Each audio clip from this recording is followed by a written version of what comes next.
चार की बात करते हैं अब। जी। चार की रील्स भी सबसे ज़्यादा मोस्ट व्यूड रील्स होती है हमारी, क्योंकि चार नंबर को सबसे ज़्यादा इंटरेस्ट होता है एंड उनके लिए हमेशा कुछ नया निकल के आता है।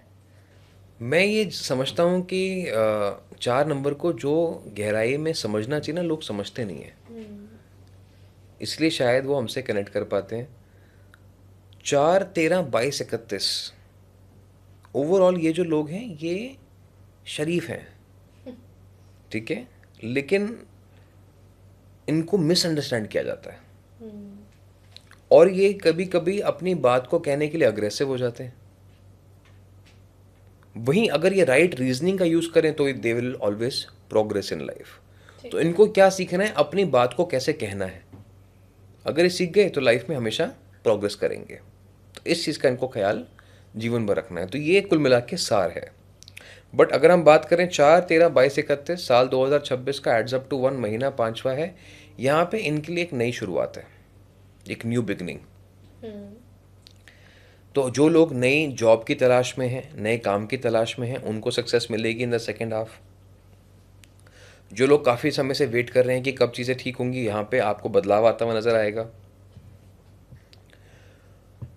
स्पेसिफिकली अगर 4 नंबर की बात करूँ तो यहाँ पे न्यू इनकम के सोर्सेज भी आपके लिए बन सकते हैं और आपको यहाँ पे आपके फादर की तरफ से, पिता की तरफ से भी कुछ हेल्प या सपोर्ट मिल सकती है। तो स्पेसिफिकली अगर आपको ऐसा लगता है कि मैंने काफ़ी समय से पिता के साथ बैठा नहीं हूँ या बैठी नहीं हूँ, बात नहीं करी है, तो ये समय अच्छा है जहाँ पे आप बैठिए, चीज़ों को समझिए, डिस्कस कीजिए। हो सकता है कि आपकी प्रॉब्लम का जो समाधान है वो आपके पिता के पास हो, और जो पिता इस समय बात बोल रहे हैं सुनने की कोशिश करें, हो सकता है वो आपके हित में हो। ठीक है। ठीक है?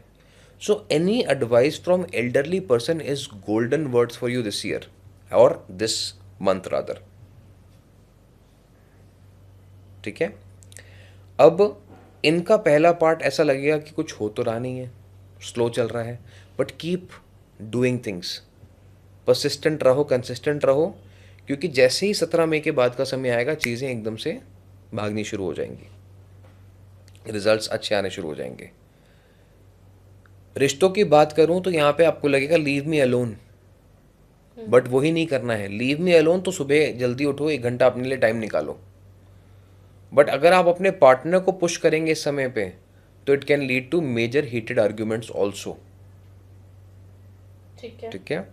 हो सकता है इस महीने में आपको अपने पेरेंट साइड और अपने पार्टनर साइड को थोड़ा सा बैलेंस में रखना पड़े, उसमें भी इश्यूज आ सकते हैं। तो उस चीज़ को थोड़ा संभाल के रखें कि भाई पेरेंट्स को भी टाइम देना है और पार्टनर को भी उतना ही टाइम देना। देना है। तो इस चीज़ को बैलेंस आपको बना के रखना है। बॉसेस के साथ रिलेशनशिप अच्छे रहेंगे provided you are ready to listen. कि अगर आपको बॉस ने कुछ समझाया, आपने कहा अरे मुझे ऐसे कैसे बोल दिया, मैंने आपको बताया कि आपको एल्डरली की बात को रिस्पेक्ट करनी है। अब चाहे बॉस आपसे उम्र में बड़ा है या छोटा है, दैट डजंट मैटर, बट उसकी जो उपाधि है, जो पोजीशन है, वो आपसे ऊपर। गाइड करने की है। तो उसकी बात को ज़रूर सुने, आपके लिए जो फीडबैक है उसको पॉजिटिव ले लें, उसको इम्प्लीमेंट करेंगे तो रिजल्ट आपके लिए अच्छा हो जाएगा। Then the flood gates will open, फिर उसके बाद फाइनेंशियल अबंडेंस धड़ाधड़ आपके पास आएगी। पर be open to listening and be open to bring changes, जो चीज़ें आपके लिए काम नहीं कर रही हैं। तो ठीक है।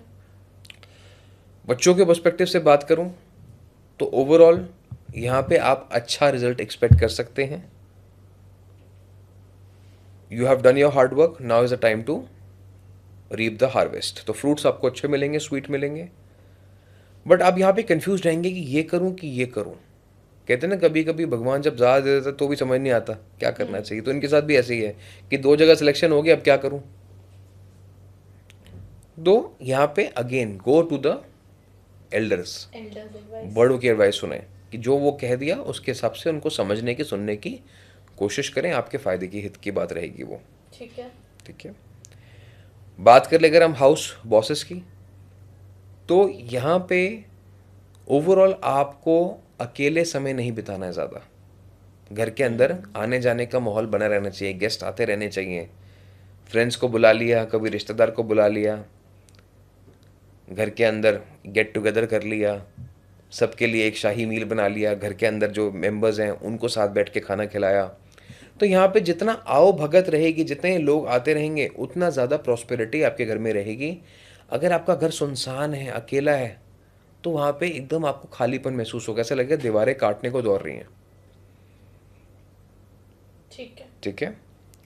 Plus on top of that, यहाँ पे मैं कहूँगा कि अपने घर की ईस्ट डायरेक्शन की सफाई ज़रूर करें, because new opportunities are coming in. East से जो है वो इनकमिंग होगी, तो वहाँ की सफाई करें, वहाँ पे गंदगी इस महीने में नहीं होनी चाहिए। तो ये हैं कुछ चीज़ें जिसका ख्याल करना है। अब आ जाए गोल्डन रेमेडीज पे। गोल्डन रेमेडीज़ की बात कर लें तो सबसे पहले तो मैं ये कहूँगा कि इस महीने में अपने पास एक चांदी का चौकोर ज़रूर कैरी करें पॉकेट में। तो सिल्वर स्क्वायर 40 ग्राम्स का ज़रूर अपने पॉकेट में कैरी करें। सिल्वर ऑफ कोर्स एक्सपेंसिव हो गया है, तो कुछ लोग 40 ग्राम शायद ना अफोर्ड कर पाएँ, वो 4 ग्राम्स भी यूज़ कर सकते हैं, ठीक है, या 22 ग्राम्स भी यूज़ कर सकते हैं। तो anything that totals to a 4, उसका इस्तेमाल वो कर सकते हैं। उसका एक स्क्वायर अपने पॉकेट में, अपने वॉलेट में इस महीने में ज़रूर कैरी करें। ठीक है। इसके अलावा अगर मैं पिक्चर की बात करता हूँ, तो चाहे तो आप गणपति की या आप एलिफेंट की पिक्चर अपने फ़ोन में लगा सकते हैं। एलिफेंट क्या है, याद सब रखता है, सबसे बड़ा एनिमल है, ताकतवर भी है, लेकिन वो अपनी सीमाओं को जानता है, ठीक है। And elephant also likes to travel in a pack, family को चाहता है। अकेला हाथी जो होता है अक्सर वो पागल की तरह देखा जाता है। तो यहाँ मैं वही कह रहा हूँ आपको कि आपको एक साथ रहना है, तो साथ रहेंगे तो आपके लिए अच्छा रहेगा। गणेश जी को भी हम अक्सर अक्सर देखते हैं कि उनको कंपनी की ज़रूरत रहती है, चाहे वो मूषक की हो, चाहे वो लक्ष्मी माँ की हो, या अपने शिव परिवार की हो। तो उस तरीके से कंपनी जो है वो आपके लिए इम्पॉर्टेंट है। गणेश इसलिए कहा गया है क्योंकि एक ही ऐसे भगवान है जिनका जो अगर देखा जाए तो बॉडी ह्यूमन है, लेकिन सर एनिमल है, एलिफेंट का है। तो उनको तभी भी सिद्धि विनायक कहा जाता है, विघ्नहर्ता कहा जाता है, चार भुजा कहा जाता है। तो वो राहु के लिए 4 नंबर के लिए वैसे भी इष्ट हैं। तो उनकी फ़ोटो आप इस समय लगा के रख सकते हैं, या आप भगवान की फ़ोटो नहीं प्रेफर करते हैं, क्योंकि हम बहुत सारी ऐसी जगह जाते हैं जहाँ पे वी डोंट लाइक, हम कई बार वॉशरूम्स में भी जाते हैं तो वी डोंट लाइक कि हमारे फ़ोन में भगवान की फ़ोटो हो, तो उस केस में आप एलिफेंट की पिक्चर भी लगा सकते हैं। नहीं तो आप अपनी फ़ोटो अपने पिता के साथ भी लगा सकते हैं, जस्ट फॉर द से कि ये जो समय है एल्डरली एडवाइस का है। यस, ठीक है। मुलांग 4 का ओवरव्यू समझ लेते हैं हम। जैसा आपने कहा न्यू बिगनिंग्स, न्यू जॉब, तो महीना तो अच्छा जाने वाला है। सेकेंड हाफ में बेटर चेंजेस देखने को मिलेंगे, साथ साथ नई इनकम आपने बोला, but the month is all about elderly advice. तो सपोर्ट फ्रॉम फादर या सपोर्ट फ्रॉम योर बॉस, तो उनकी सुनो, जो वो कह रहे हैं वो इम्प्लीमेंट करो। साथ साथ 17 मई के बाद रिजल्ट्स मिलेंगे। फर्स्ट हाफ थोड़ा सा स्लो होगा जैसा आपने कहा, तो अकेले नहीं रहना है, ना हाउसवाइफ्स को, ना कोई भी मुलांग 4 को अकेले नहीं रहना है, लोगों के साथ रहना है। हाउसवाइफ्स को घर पे इनवाइट करना है, लोगों को, कोई रिलेशनशिप में है तो पार्टनर को नहीं कहना मुझे अकेला छोड़ दो। और आपने जैसे कहा कि ईस्ट की सफाई करके रखनी है। स्टूडेंट्स के लिए अच्छा समय है, फ्रूट्स मिलेंगे, रिजल्ट्स मिलेंगे। कन्फ्यूजन का समय हो सकता है, तो वहीं एडवाइस सीख करो। Rest, it's a good month for मुलांग 4।